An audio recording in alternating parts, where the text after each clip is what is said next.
Welcome back today. Yes, and today, yes, I don't want you to be cut off, in a very tight corner trying to remember what shortcuts should I use for this, what shortcut should I use for this, and what shortcut should I use for that. Already, there are several shortcuts, when you want to use your Excel, when you are using your Excel shortcut to select all, shortcut to cut, shortcut to paste. There are 1001 shortcuts. And then if you want to keep cramming all this shortcut in your head, higher, your head fit blow. But then today I'm going to teach you a simple way that makes you be able to use any kind of shortcut and you're not cramming anything, right? It's possible. It looks so, how will this be possible? Yeah, but then you will do it just now. I mean, with this, you don't need to think, what shortcut should I use for to select all or to select just a part of it without a blank and all. Those things can be overwhelming trying to think about them. I'm just going to teach you one thing now, and then you start picking it up. But then, before we move further, if you have not subscribed to this channel, kindly do that, right? Just click on the red button down there, and then it's important that you also put on the notifications because this is a platform where you can achieve your dream of becoming a data analyst without, paying for anything, right? So just keep glued to this channel and then you get it all. So let's move on, right? Let's say, for example, what should I pick up to teach you today?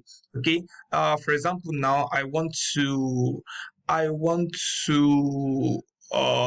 filter. Yes, I want to use filter on this Excel sheet that I have, and then already you know that your shortcut for filter is Control Shift L. Yes, I hope you know that before now.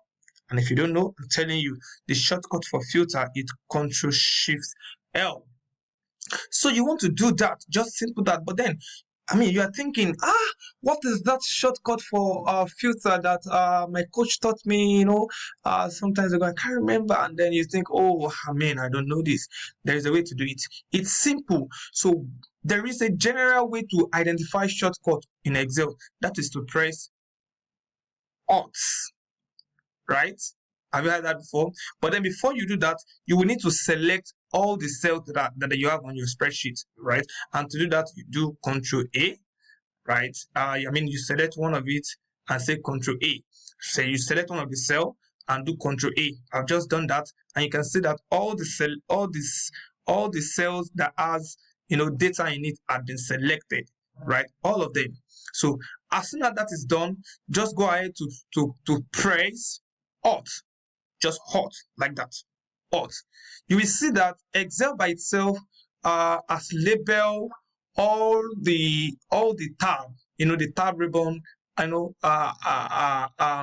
assigning alphabets to them. Some Y1, you can see on my screen, A for this and that, right?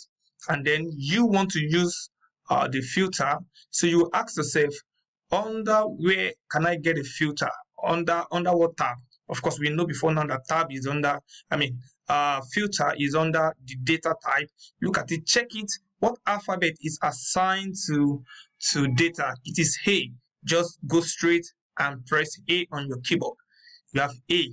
Then it will go straight down to the groups that you have on the data tab, and then you look for where am I supposed to get my filter and what is the alphabet that is assigned to it. If you look deep, you will see your filter somewhere around there, right? And letter T is assigned to it. You just go there and press T. Oh, very simple. You can see that your filter is active, on all the columns that you have on the Excel sheet. Yes, it's as simple as that. But there is an other side to this. For you to be able to do this, it means that before now you are able to know that filter can be found under the tab key. All right, so that is when you will be able to search through. For example, now if you don't know that, if you are thinking that filter will be, I'm doing undo now to have it back. Okay, so if you don't know that filter is under data and you are thinking under insert, if you come here, you select all, and then you go to press alt to assign alphabet to them, and then you don't know that it's supposed to be under data, you go to select under insert, which is N. You just keep searching, right?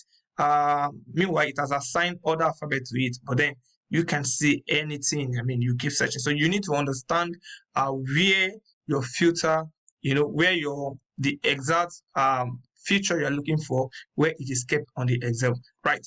Does it look good? Yes. If it's look good, this is another short thing you've learned in a short space of time. Once again, click on the subscribe button and other things will follow. Thank you for your time. Have a good day.